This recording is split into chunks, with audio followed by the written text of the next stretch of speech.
Bonjour. Le thème de l'enregistrement vidéo est un thème relativement présent dans mes clips, dans mes réflexions.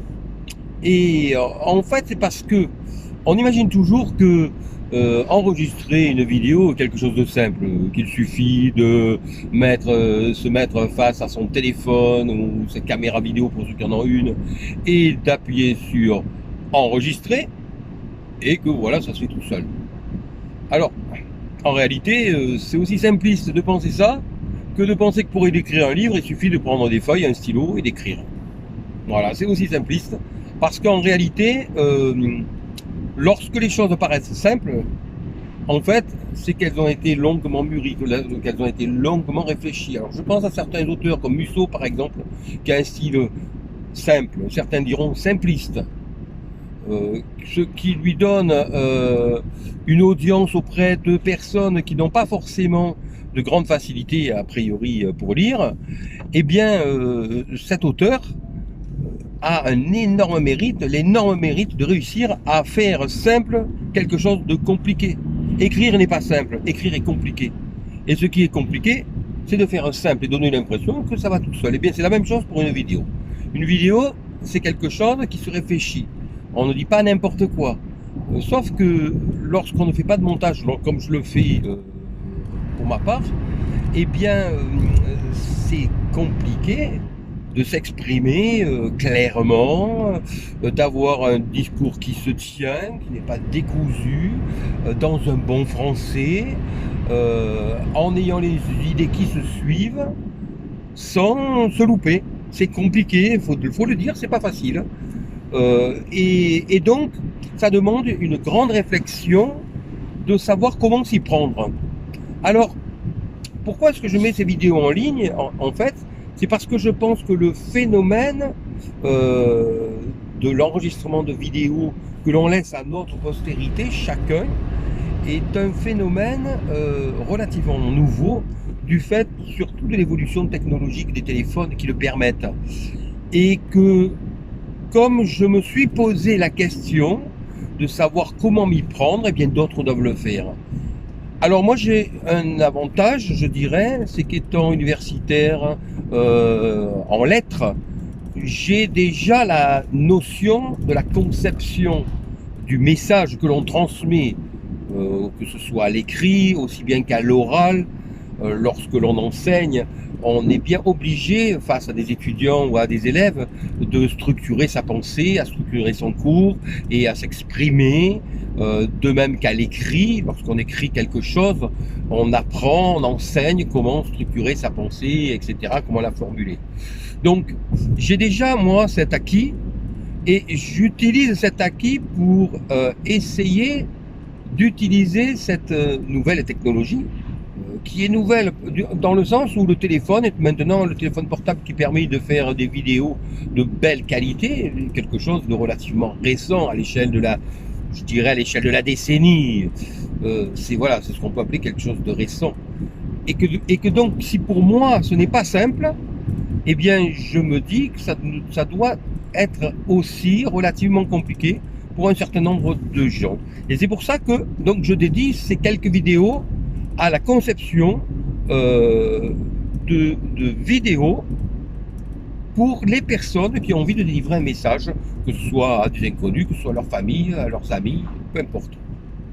Alors, quel est le résultat auquel j'arrive aujourd'hui, alors que cela fait environ, on va dire, 5 ans maintenant que j'ai commencé à enregistrer des clips vidéo, même si je n'en ai pas publié beaucoup. Je suis passé par plusieurs étapes. La phase sur laquelle je suis resté pendant longtemps consistait à enregistrer un clip et ensuite à le monter, à faire un générique de début, un générique de fin, à faire des montages, à rajouter des images au milieu, de manière à donner quelque chose de ludique. Et puis, il est arrivé le moment où j'ai fait ce que l'on appelle des car clips, c'est-à-dire ce que je fais actuellement.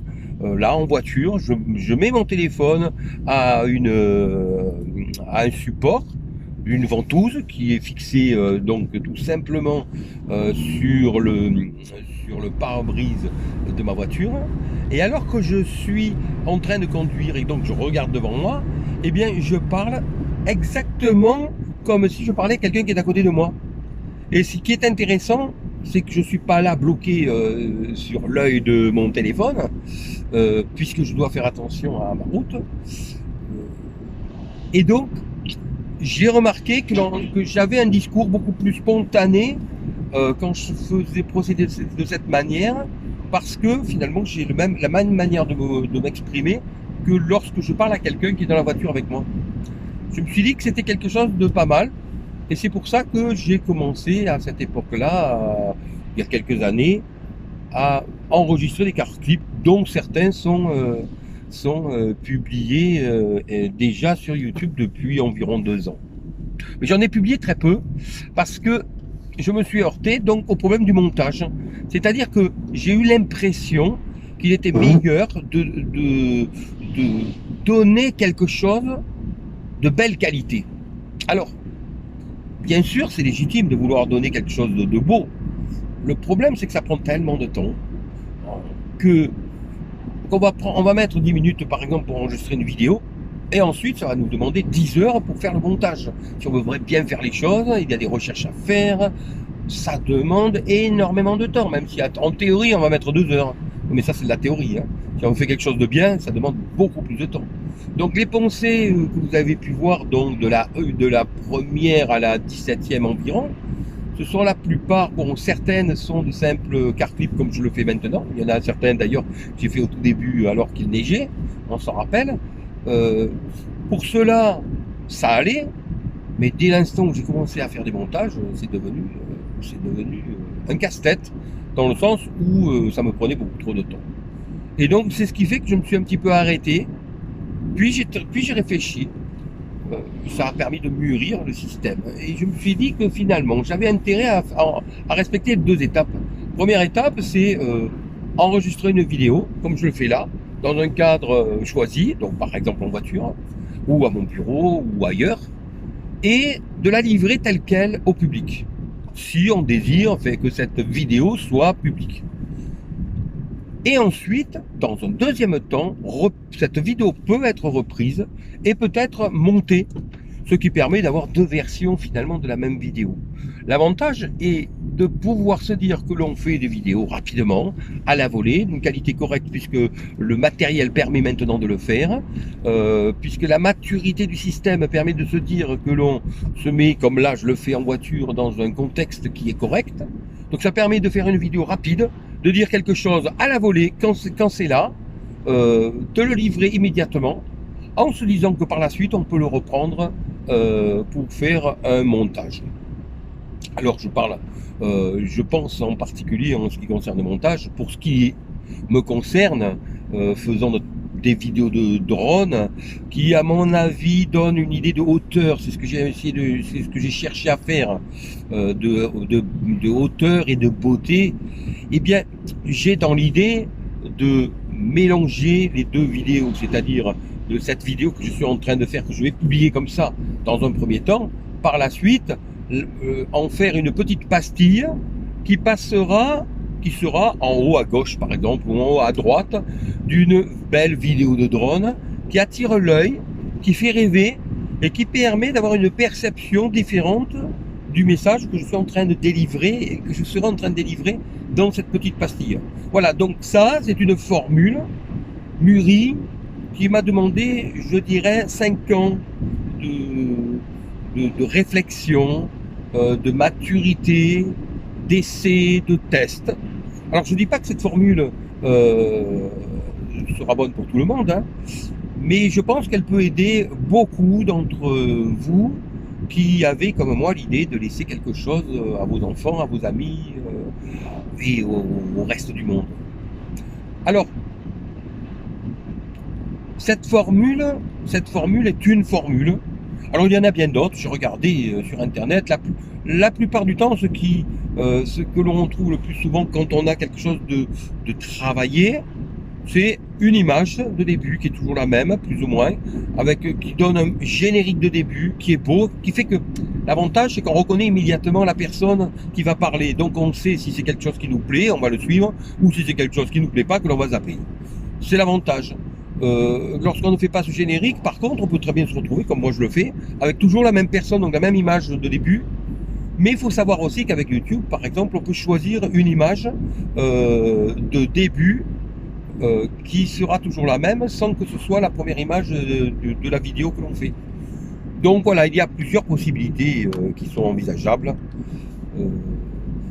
Je vais terminer sur un point. Le point qui est le point suivant. Beaucoup de gens ont envie de laisser quelque chose. C'est ce que l'on entendait très fréquemment lorsque les gens disaient ah, moi je vais écrire un livre. Oui, il y en avait peu, et en fait au bout du compte il y en avait peu qui le faisaient, il y en a peu qui l'ont fait comparé au nombre de gens qui voulaient le faire. Et bien c'est pareil pour les vidéos. Alors si on va dans une librairie, bien entendu on va se dire mais il y en a des livres, donc il y en a des gens qui écrivent. Mais si on regarde reporté à la population, eh bien on va se rendre compte que le nombre de gens qui écrivent par rapport au nombre d'habitants sur Terre est terriblement réduit. Eh bien, en ce qui concerne les vidéos, si on va sur YouTube, c'est la même chose que si on va dans une librairie. On va se rendre compte que des vidéos, il y en a à foison. Mais en réalité, quand on regarde par rapport à la population mondiale, eh bien, on se rend compte qu'en réalité, il n'y en a pas tant que ça. Il n'y en a pas tant que ça reporté à la population, encore une fois. Donc, je me dis que le nombre de gens qui ont envie d'écrire un livre, qui ont envie de délivrer un message, est extrêmement important. Je dirais que c'est la majorité d'entre nous. Et ceux qui le font sont un nombre infime par rapport à tous ceux qui voudraient le faire. Cela prouve bien, aussi bien pour écrire un livre qui demande une technicité, que pour enregistrer une vidéo qui demande également une technicité, que la technicité manque et limite le nombre de gens qui finalement, au bout du compte, éditent des vidéos. Et c'est donc pour cette raison que je fais cette vidéo et que je terminerai, je conclurai ainsi. Faites vos vidéos.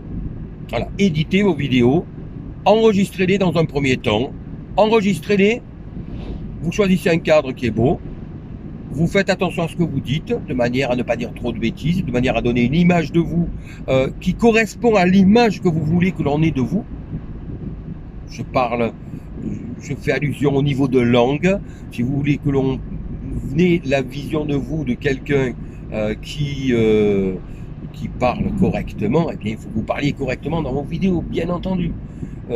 Ou vice versa, si vous voulez si vous donnez l'image de vous de quelqu'un d'ultra décontracté, décomplexé quant à son langage, et bien dans ce cas-là, vous allez donner à vos vidéos l'image qui correspond à ce que vous voulez que l'on perçoive de vous.